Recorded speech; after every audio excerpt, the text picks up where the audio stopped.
Assalamualaikum warahmatullahi wabarakatuh. Bagaimana kabar kalian? Masih tetap semangat ya belajar di rumah? Baik, untuk anak-anak kelas 5, hari ini kita akan belajar tema 1, subtema 1 tentang organ gerak hewan dan manusia. Dan pada intinya hari ini kita akan belajar organ gerak pada manusia.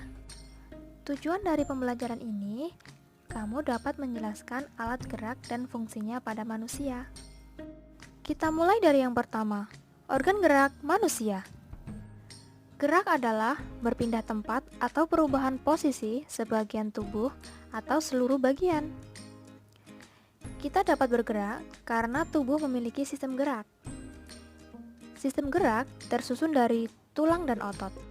Organ gerak berfungsi untuk berjalan, berlari, melompat, memegang, menggali, atau memanjat.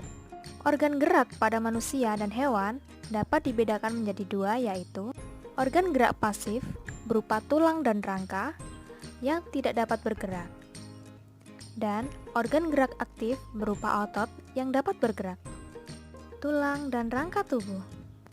Tulang disebut juga alat gerak tidak aktif karena tidak dapat bergerak dengan sendirinya. Tulang-tulang pada tubuh membentuk rangka tubuh. Rangka manusia terbagi menjadi beberapa bagian, yaitu tulang tengkorak, tulang belakang, tulang anggota badan, tulang panggul, dan tulang anggota gerak. Tulang-tulang penyusun rangka. Tulang tengkorak, tulang selangka, tulang belikat, tulang pengumpil, tulang hasta, tulang telapak, tulang jari tangan, tulang kering, tulang betis, tulang pergelangan kaki, rahang bawah, tulang leher, tulang dada, tulang belakang, tulang panggul, tulang paha, tulang tempurung lutut.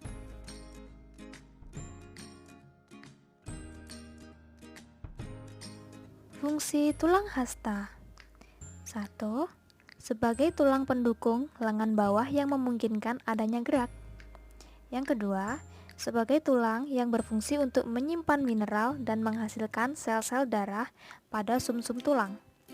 Yang ketiga, sebagai tulang yang berfungsi atau bekerja sama dengan tulang pengumpil untuk menyusun lengan bawah pada tangan manusia. Yang keempat, sebagai tulang yang berfungsi sebagai penunjang kerangka tangan manusia. Yang kelima, sebagai tempat melekatnya otot, terutama otot lengan dan lengan bawah yang menempel pada ulna untuk melakukan gerakan lengan, tangan, dan pergelangan tangan. Fungsi tulang atas. 1. Sebagai tempat menempel otot utama. Yang kedua, melekatnya otot menggerakkan bahu dan siku. Yang ketiga, menopang kekuatan lengan. Keempat, penghubung sendi putar. Kelima, kontrol menekuk tangan. Keenam, menjadi peran dalam menjauhkan lengan dari tubuh. Fungsi tulang pengumpil. 1. Tempat menempelnya otot lengan. Kedua, sejajar dengan tulang hasta. Ketiga, penguat lengan bawah. Keempat, mengatur pergerakan tangan bagian bawah. 5. Berperan menggerakkan jari. 6. Pengontrol gerakan siku. 7. Penghubung jari dengan tulang atas. 8. Penyusun lengan bagian bawah. 9. Terletak sumsum tulang.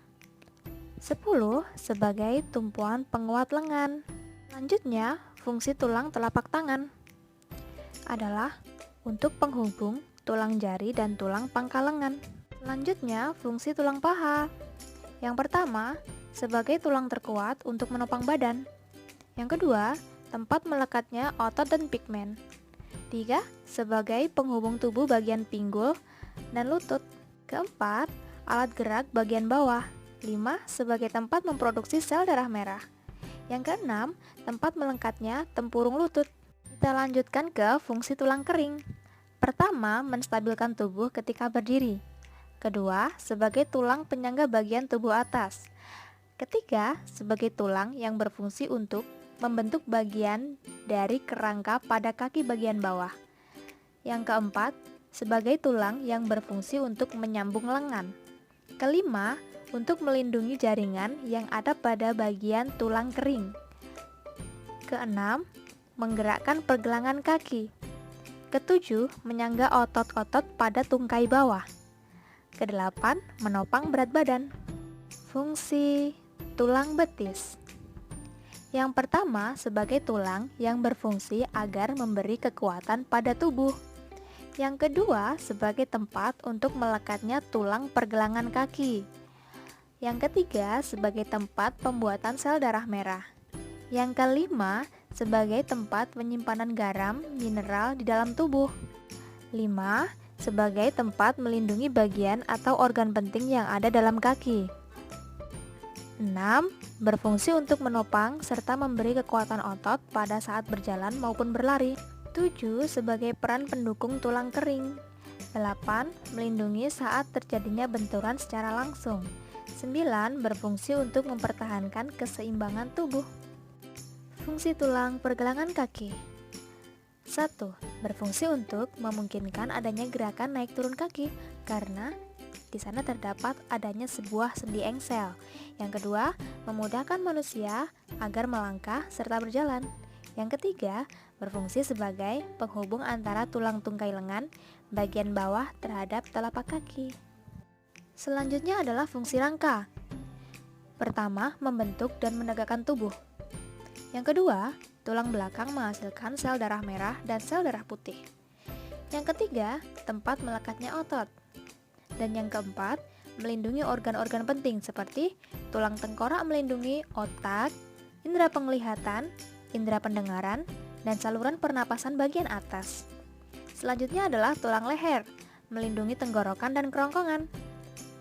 Lanjut, tulang belakang melindungi saraf dan sumsum tulang. Tulang dada dan tulang rusuk melindungi paru-paru sebagai alat pernapasan dan jantung. Tulang panggul melindungi alat pencernaan dan alat reproduksi.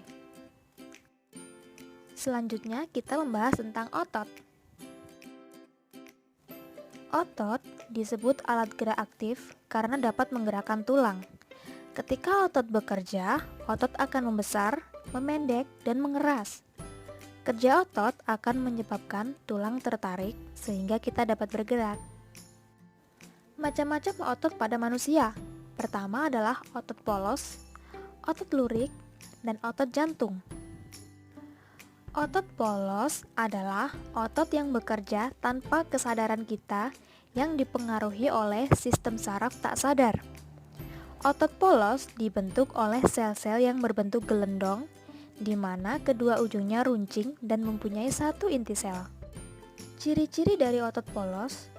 Pertama, waktu kontraksi antara 3 sampai 180 detik. Yang kedua, berbentuk gelendong.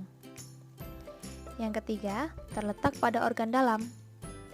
Yang keempat, memiliki satu inti sel di bagian tengah. Yang kelima, pergerakannya lambat dan mudah lelah. Yang keenam, dipengaruhi oleh sel syaraf otonom. 7. Berada di bagian usus, saluran peredaran darah, dan otot di saluran kemih. 8. Kerjanya tidak diperintah oleh otak. Yang selanjutnya adalah otot lurik. Otot lurik adalah otot yang menempel pada rangka tubuh manusia yang digunakan dalam pergerakan. Otot lurik adalah otot yang bekerja di bawah kesadaran.